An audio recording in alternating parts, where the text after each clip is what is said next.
Hey, what's going on, guys? Welcome into the purple Rurouni Kenshin full set breakdown. We're going to be diving into the two decks that we've got here. If you guys want to check out the two other colors, I've got them up now. Links will be in the description. And yeah, let's go ahead and dive right into it. So yeah, the set's pretty much split into two separate decks here. You're going to have this deck based around Hajime Saito, I believe his name is. A really interesting card who is played on the energy line, and that turn that he's played, or rated I should say, he's able to snipe and impact a character from the energy line. He ends up on the front line when he does it, but does a snipe impact attack from there. It's crazy with some really good energy generation, even though he's a 6. And the cards that generate energy help with like board flooding and just helping stay aggro. So nice. And then this deck is also going to be where you're getting that 2 cost that can be played out as a 0 if your field is empty. If you haven't seen these, this new addition we're going to be getting to every color. The one in purple is definitely more dedicated to the Hajime Saito deck, so just wanted to point that out now. You can't really put it too much in this other deck here, the Makoto Shishio deck.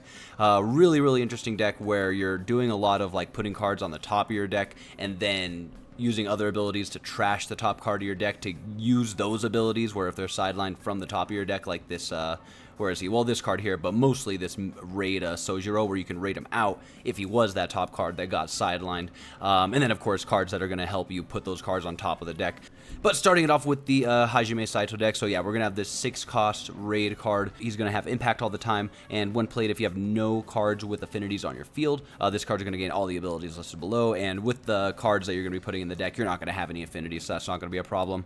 1k BP, making him a 5k the turn he's played, and this character can attack from your energy line. And then he's also going to gain, when this character attacks from your energy line, move it to the front line, and it gains snipe. I don't know anything about this anime, but just from this picture, I can just picture him like charging up the most perfect, fastest known to man precise sword attack and just stabbing the opponent. Really cool card. Impact Snipe. Really interesting way to attack with the Impact Snipe, because you're going to be safe on your energy line. You can easily attack with him last, and yeah, it's just some really nice pressure. If you guys don't know, Impact Snipe is just such a good form of removal, because you're taking a life while also removing a card, while being a 5k too, so you can take out so many cards.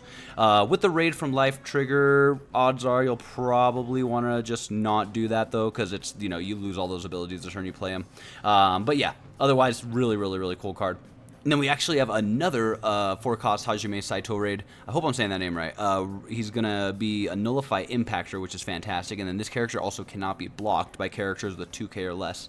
So that's always going to come in clutch in certain situations. And then he has a great when played search. Look at the top 5 cards. Reveal up to any Kenshin, Hajime Saito, or Sanosuke, basically the main characters in the deck, and add it to your hand, place the remaining on the bottom. So yeah, he's a when played search, top 5, and then you don't even have to trash a card. And he's a 4-cost too, so in a deck where we're generating so much double energy, yeah, he's going to be super easy to play, and he's going to come in clutch. He's a great card to play out of life, no question. And then our color trigger for the deck, this 2-cost Hajime Saito. If you have no cards on your field, you get to reduce the cost of this card by 2 while in your hand, so it'll be a 0 with nothing on the field, like we were saying. When attacking, you can return 1 Kenshin or Sanosuke, or another Hajime Saito card on your front line to your hand. If you do, this character gains 1500 till the end of the turn, making him a 4k while he's attacking. And it's just so cool, and like, so you could return like a card that already attacked this turn, making him a 4k when he swings, which is so nice. With some pretty solid when played abilities to pop, honestly, not a bad card to be sending other cards to your hand to make him a 4k when he's attacking. And yeah, I don't know, this is just such a great card to have in this deck with the way it's flowing, and as you'll notice with all of the Hajime Saito cards, they're all searching for themselves, or in any way, shape, or form, and all the effects, they're including themselves in it, which is so nice. If you'll notice with older Union sets, that it feels illegal. And then 3-cost Hajime Saito, when played, choose up to 1 Kenshin, Hajime, or Sanosuke on your field, and move it to the other line. Since he's a double energy generator, 3k, active trigger, but the fact that he generates double energy, we just simply play him out as a double energy generator, and then push up one of the 3 cards on the energy line that helped us play him, because, you know, the perfect ramp is like a 1, 2, 3 into him or something. But regardless, yeah, we can generate 3 to play him, and then we just push up one of those cards, and we're still at like 4 energy to play other stuff. Such a nice thing to have on a double energy generator. And then 1 cost Hajime Saito. This will be our pretty generic when played. Look at the top 3, reveal up to 1 of the 3 Kenshin, Hajime, Sanosuke. Add it to your hand, bottom deck the rest, and then trash a card if you took it. It's really cool to see that these 1 cost searches that you'll see in a lot of decks, they're starting to have triggers now. At least with this set, it has a draw trigger. So nice. It is a 1500. I feel like they are normally 2Ks or a little higher, but still very, very nice to see. I'd rather have that with a trigger than anything else. And our 0 cost Hajime Saito, our generic add to hand for rating later if he's in life. And then we have the starter deck exclusive Hajime here. If you don't know, you only get 1 of these per starter deck, and the only way to get it is in that promo pack that comes in the starter deck, so keep that in mind. 4 cost, when attacking, you may draw a card, and if you do, this character will remain set to resting. The next time, it would be switched to active. So with the draw trigger for KBP, it's really interesting draw condition for sure. You're essentially sacrificing being a blocker on your opponent's turn. I don't believe you have any effects that really play into like restanding this character. Yeah, one of the best ways I could definitely see this being used would probably be like maybe with the color trigger for the deck. Maybe you rest this card, and who cares if it's sticky rested, because now with our color trigger, when we attack, we can just return him to our hand, and we got a whole draw out of it too. So not the worst card for, not like, that's a pretty good situation for that ability, I'd say. Unfortunately, it's when you're attacking, so you can't like raid on top of him and just not care about that. But regardless, not a terrible condition to have, especially on a raid target Hajime. Yeah, not bad. Not bad. I don't know if he's going to be like a guaranteed must-run 4 of, but pretty good card for sure. And then looking at the Kenshins in the set here, we've got 4 cost, 2 action point Kenshin. Play this character set to active on your field. When played, reduce the AP of the next Hajime Saito card with 3 or less required energy from your hand this turn by 1. With an add to hand trigger for KBP, this Kenshin is going to be so nice for board rushing. And in general, just getting extra bodies on the board. Maybe even setting up the board with just 1 extra action point because of this guy. You got a free body to raid on top of for your Hajime that turn.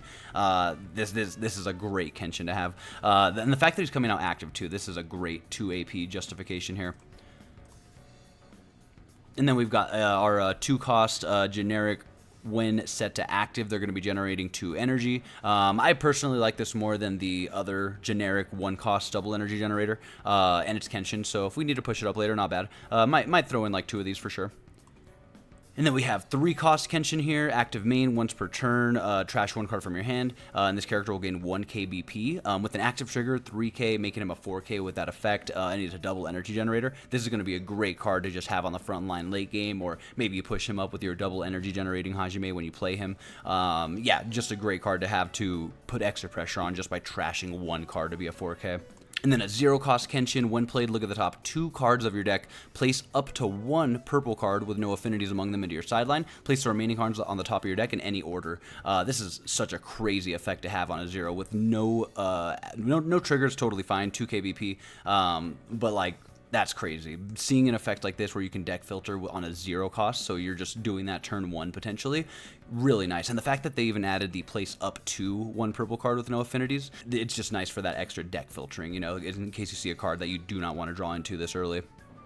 And then 4 cost Sonosuke, when played, you may pay 1 action point. If you do, choose a sight card on your opponent's field and sideline it with an active trigger for KBP. I believe the purple set is like the only, no, red has a sight and blue has a sight as well. No, so there's sights in all the sets for Rurouni Kenshin. Hunter x Hunter Volume 2, blue is going to be spamming out sights in slots. So honestly, since he's a 4K BP with a trigger, this would be a great card to just slap in like 2 of, honestly. I don't know if you need to go crazy with like 3 or 4 of him, because that's not going to be the most reliable thing to be playing out 2 whole action points for a 4K, but depending on the deck you're up against, removing that sight could be amazing. And then we've got our generic 1 cost, return a 1 or less to our hand, or return this card to our hand. He's a double energy generator though. It's Sanosuke, so you know, he's got the good name for being a double energy generator, for being this card, but I don't know if we really need to run it, because we do have a lot of options for double energy generation, but he is an option. And then the special for the set here, Gatotsu. Choose 1 character with 3K or less on your opponent's front line, sideline it, but if you have Hajime Saito on the field, 5K or less instead. I think this might be the only special in all of Rurouni Kenshin that is this generic 3 or 5k with a character. That's crazy. I can't believe it went to the Hajime deck. I wonder if it's going to be that goated. That's crazy to think about. And then you've got 2 finals as they've been doing, because why would we want to run? We'll start taking this country when we could run Evil Immediate Slaughter. Your final, your AP restander for the deck. You can run either or. I don't think the name restrictions matter, but obviously you want to run this one with Hajime. And that is every card that we've got for the Hajime Saito deck. Yeah, it's going to be a pretty crazy deck for sure. Easy energy generation, and this new mechanic is going to be very, very strong. I'm already pretty sure it's going to go crazy. But yeah, taking a look at the Makoto card here, this is going to be one of the main cards of the set. It is mostly based around like the 10 Swords affinity characters, and then this character. But this is definitely one of the main cards. He's a 4-cost, 2 action point. When using this character, you may place 1 Makoto, Yumi, or 10 Swords affinity card from your hand into the sideline. If you do, play this character set to active onto your field. And then on top of that, he's got the when played, place the top card of your deck into your sideline. Choose 1 character on your opponent's front line with BP equal to or less than 1,000 multiplied by the required energy value of the card placed into your sideline, and sideline it. So yeah, essentially you can hopefully hit like a 4 required energy character or higher and sideline a pretty strong card on your opponent's front line. He's also got the add to hand trigger with 4k BP, so you should be getting him and playing him out hopefully early on, because yeah, that 4 cost, I think the entire deck is a 4 cost maximum, which is really, really nice. And then the starter deck exclusive Makoto that you definitely want to get for sure is this 2 cost when played, place 1 card from your hand on top of your deck. I think these are the only 2 cards that actually let you place a card on top of your deck. This event card will be from sideline, and then this card is when played from your hand. So keep that in mind. There's different ways to manipulate the top card of your deck. I believe there's one other card, the color trigger, but yeah, this card's probably going to be the best one because you can straight up put a card from your hand there. I mean, this one's good too because it's from the sideline, but you're getting a body with this guy, and he's a 2 cost 4k BP. So yeah, pretty nice. Draw trigger as well.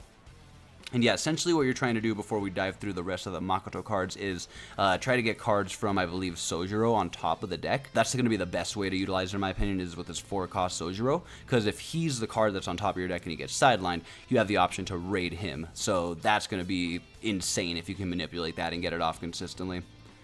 But yeah, the other Makoto that we got here is a 3-cost. If this character's 5k or more BP, it gains impact, and he actually is a 3k, so you only need to buff him by 2k. And then his active main is really nice. If he's on the front line once per turn, you can place the top card of your deck into the sideline, and then he's going to gain BP equal to 500 multiplied by that required energy of the card that you sidelined with this ability. So generally, again, you're trying to shoot for like a 4-cost or higher to get that like maximum effect, hopefully get impact off of him. There's a few other cards that you can buff with in this deck, but this is definitely going to be the best way. He's also a double energy generator too, so you can kind of just chill on your energy line, really help you get cards out, and then push him up for a late game impact. Super easy to hit, hopefully. But yeah, taking a look at the Sojiro here, all of his cards look really, really good. They're definitely going to be like the main engine of the deck, considering he's a raid, color trigger, all that stuff.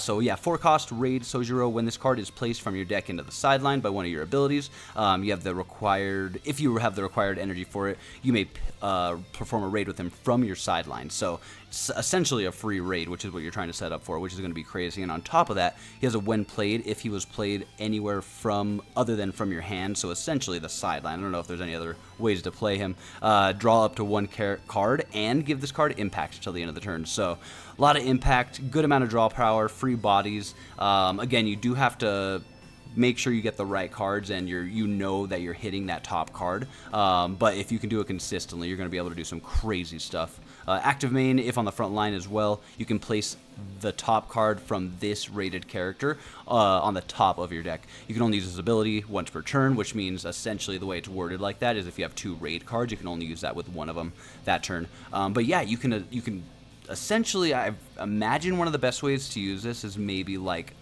you played this card set to rested on your energy line, and then you were able to get a free raid out of him, or you raided him. Either way, you are able to use this ability to put him on the top of your deck, and then this card would be set active now because you raided with him. He'll retain the active status, and then maybe you can have a way to sideline him from the top of your deck now and raid him out again. Could be a crazy, crazy turn of events for sure.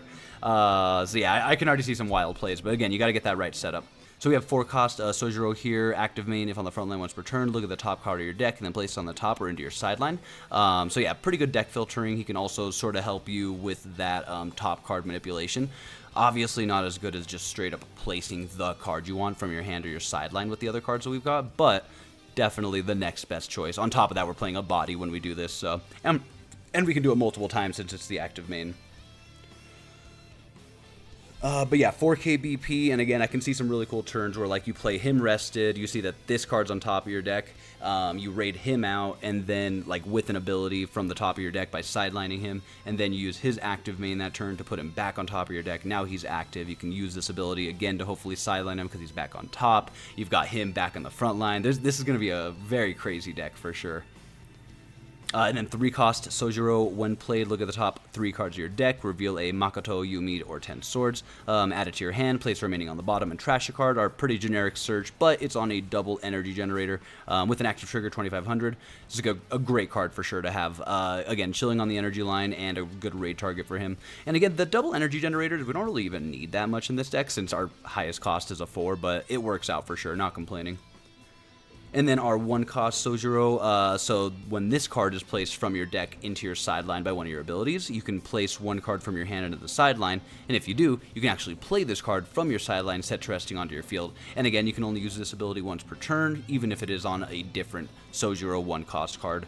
But yeah, this is our, I want to say it's the only other card in the deck really that you can do something with if it's the top card of your deck essentially, and it does get sidelined from an ability. So yeah, just keep that in mind.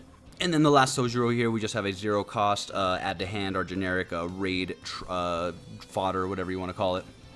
So we have 4 cost Cho. We have this raid card. When played, if your opponent's front line is not full, you may reveal 1 Makoto, Yumi, or 10 Swords Affinity card from your hand, place it on the top of your deck. And if you do, choose 1 character with 1 or less energy generation on your opponent's energy line and move it to their front line. This is a pretty good card for sure because you can mess with their energy generation and pull up one of their cards. I totally forgot and didn't realize this card's also putting cards on top of your deck.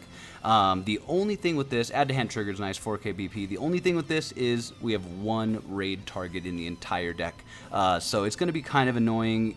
Like I'd imagine this is more like a 2 or 3 of, and then I mean I guess you could go 4 because then you could just play out a 4k body. But regardless, yeah, it's going to be really unfortunate if you don't see 1 of your 4 0 cost raid targets.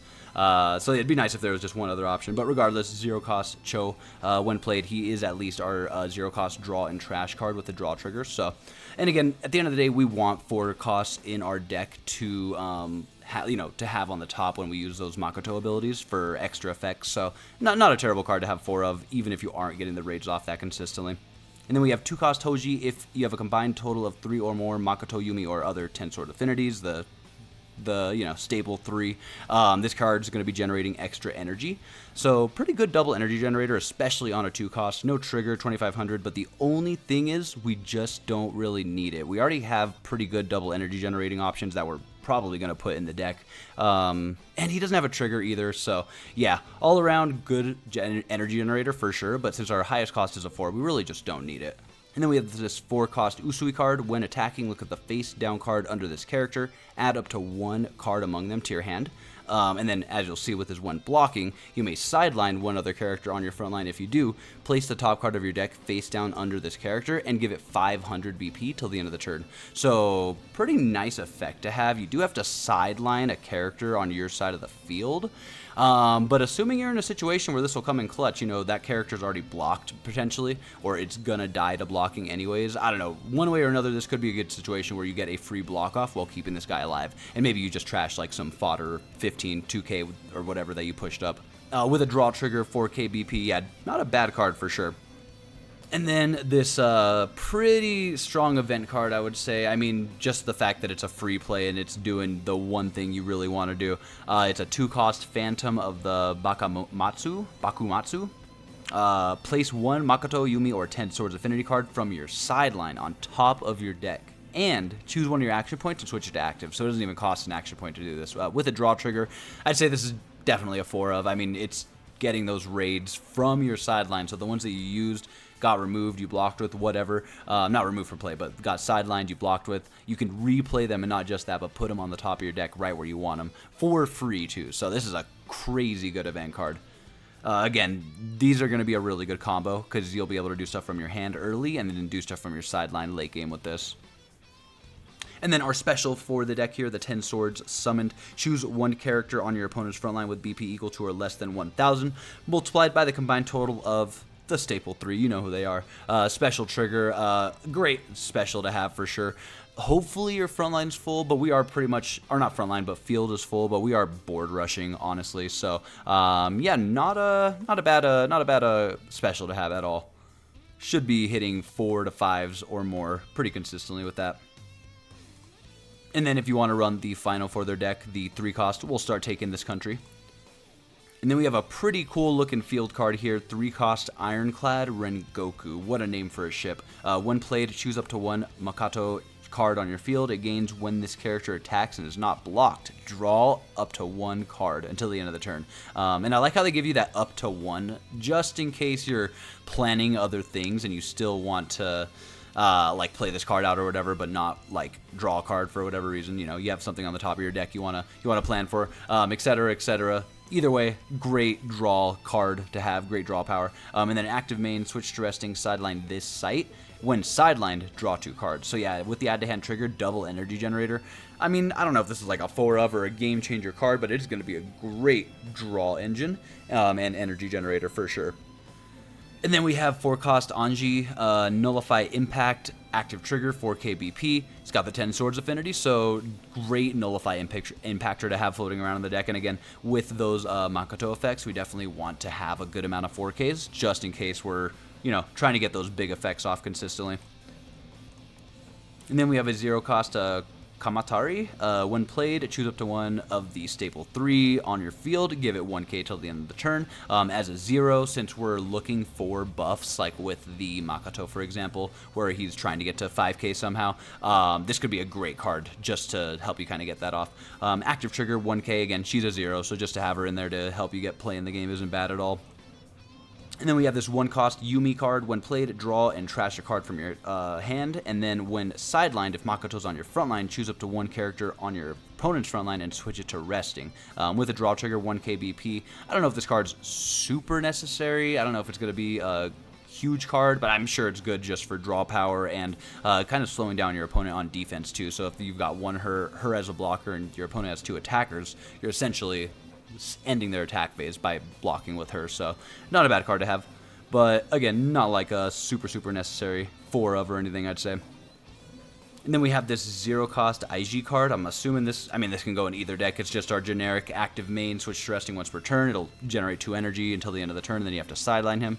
Yeah, again, I don't think he's going to be necessary. In the Hajime Saito deck, we have plenty of double energy generation, and we don't need energy that desperately in this other deck. So yeah, just something to keep in mind. And then the last card, just our generic 3 cost Henya. It'll cost 2 if you're going up against a blue or a red deck. You know, going up against Rurouni Kenshin, I could see this being a pretty solid card to have splashed into your decks just to help you ramp faster, because there's a pretty good chance that like rare battles you're going to see like red Kenshin decks and stuff, or even blue. Blue looks pretty strong. But yeah, just something to keep in mind. Pretty good rare battle card to slap in if you ever wanted to, but not a necessary card nowadays with it not having a trigger or anything, and really good double energy generating options. And then, yeah, with that, that is the last Rurouni Kenshin set that we're going to be breaking down as well, the final one. So, yeah, definitely check out the other ones if you guys haven't. Let me know in the comments what Rurouni Kenshin deck you're going to be running, or if you're going to be going harder on Hunter x Hunter Volume 2. I think, you know, even if you're not really a Rurouni Kenshin fan, you should definitely try building at least one of these decks, because they... Oh, man, this is a really new set, and all these decks play really well, so just something to keep in mind. But yeah, appreciate you guys watching and getting this far. If you did, like and subscribe, all that good stuff. And yeah, I'll catch you guys in the next one. Peace.